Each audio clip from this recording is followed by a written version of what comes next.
Hey, this is Russ Murphy from Indiana Avenue Baptist Church. Paul writes in Galatians chapter 2, verse 20, I have been crucified with Christ. It is no longer I who live, but Christ lives in me. And the life which I now live in the flesh, I live by faith in the Son of God, who loved me and gave himself up for me. So I no longer live, but Christ lives in me. In other words, when people look at me, they should see Christ instead of me. I'm a speaker and a singer, and I've had some nice things said to me and about me. But the most wonderful thing I've ever heard was in East Africa in 1979. I'd been brought there by a friend of mine who was an evangelist, a great speaker. I was going to be a worship leader. And I got there and I figured out really quickly they didn't need me at all. They had these amazing African musicians who were just so good. And whenever I started singing, I sounded like Willie Nelson with a head cold. And they kind of looked at me like, what are you doing here? And I had a great speaker. And I thought, this man spent over $3,000 to get me there. I'm not sure what I'm doing. And I carried his camera, took some pictures, stuff like that. But I was under a lot of stress put on me by myself, not them, of trying to earn my keep, to show I needed to be there. And one evening we had set up the flatbed trailer, sound system. We were about to do a service there, and the crowd started to gather. And an African lady came up to the front of the truck, and she was there with her little boy, baby boy, in her arms, and an older sister, probably 8 or 9 years old.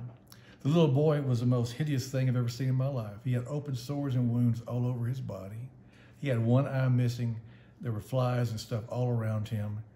And about this time, she reached out her baby boy to me. She wanted me to hold that boy. I had a white shirt on. I don't know why I was wearing a white shirt. And the first thing it says, no, do not embrace this little boy. It's going to mess you up. And the Lord spoke to my heart and he said, that's why I brought you here. We've got plenty of guitar players. We've got plenty of singers. We've got plenty of speakers. I brought you here to hold this little boy because his mama's not going to stay and hear the message if you reject him. And our interpreter leaned over to me and said, that little boy is going to be dead in about a week. Found out later he was. And so I stood there and I grabbed that little boy and put him up real close and rocked him in my arms and just said, what a big little boy, what a handsome young man. Mama was just smiling as big as she could be. Little sister started jumping up and down, going 1,000,000 miles an hour, and our interpreter smiled, and I said, what's she saying? He said, she says that you look like Jesus. That's the most wonderful thing I've ever heard in my life. That woman stayed, and I saw her after the service, and she was praying with the pastor to receive Christ into her life. I fully believe had I not held her boy, she would have left that meeting that night. Listen, we're all important. It may be you're not going to be the star of the show. It may be you hold a little boy into your arms. Father, I pray today that all of us realize we're all part of the kingdom. We all have a place, and we may not be seen on stage. We may be behind the scenes the whole time, but we're very important to you. And sometimes the best thing we can do is just hug a little boy in your name. Amen. Let's have a wonderful day.